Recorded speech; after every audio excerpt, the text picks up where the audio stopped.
with Colin Hutchison, Chief Executive of Scottish Athletics at the 4G National Open. Colin, I think there's about 600 athletes passing through the Emirates today competing, and that's a very decent number at this stage.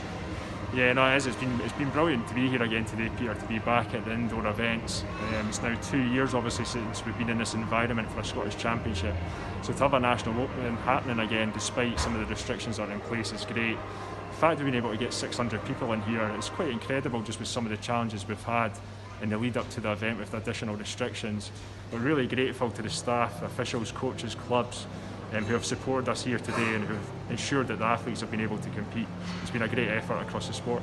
I guess I think you probably want to stress as well that we do understand, we do appreciate, we do sympathise with athletes and coaches and clubs that there are issues, there are challenges, and I mean the truth is we're working on them on a daily basis. Yeah, absolutely. We absolutely appreciate those frustrations. It has been a very difficult period, I suppose, coming back into Christmas time again, and just before we were getting into this indoor season, to be faced with some of those challenges that we probably were starting to hope that we'd been past those kind of testing times. I think with the restrictions ourselves, we appreciate some of the challenges for Scottish Government, Sport Scotland, and those restrictions having to be in place. And it's always our ambition to do everything we can to give as many athletes an opportunity to compete as we can, despite the restrictions that are in place. And hopefully again in the coming weeks we'll be moving back on past them and able to deliver a full indoor season as we would normally. But we are taking a lot of feedback back to Sport Scotland and making some points.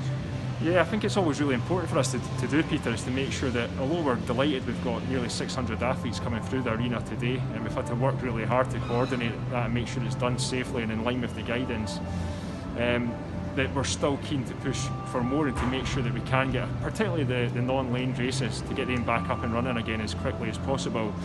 So I think it's important for us as a sport to understand maybe what some of the perceptions are, the challenges are around those events, and to try and work with Sport Scotland, Scottish Government, Active Scotland to find a way to start delivering those races again as soon as possible. And hopefully in a couple of weeks' time we're moving on and there is no restrictions in place.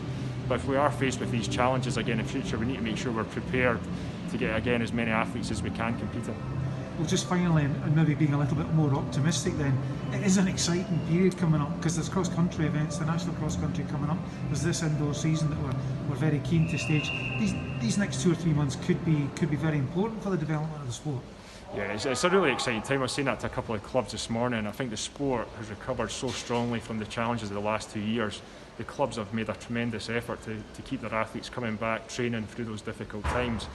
So to be looking forward again to a full indoor season is exciting, as well as having inter-districts coming up next weekend, the National Cross on the horizon at the end of February. It's a really exciting time again for the sport. We've also got the DNA coming to the Emirates in between there as well, which will be fantastic to see. So yeah, hopefully all these things are going to go ahead as planned, with full numbers competing.